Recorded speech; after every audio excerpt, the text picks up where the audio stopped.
Hey folks! Hello and welcome to Programming for Musicians. My name is Chuck. You might know me as Matt Cat Music on YouTube. I'm going to be guiding you through this programming journey. We're going to build a couple plugins for the DAW, specifically a peak limiter and a synthesizer.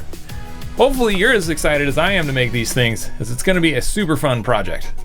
When we reach the end of our journey, we will have developed a major set of skills, including but not limited to developing and debugging audio software, designing GUIs from scratch, learning C++ really well with all of the good habits and none of the bad ones, a decent amount of understanding of how digital signal processing works, a little bit of Python and Matplotlib, that goes with the DSP component, and finally the usual slew of things that come with programming, namely problem solving, coming up with really creative solutions, and my personal favorite, just making some really cool gadgets.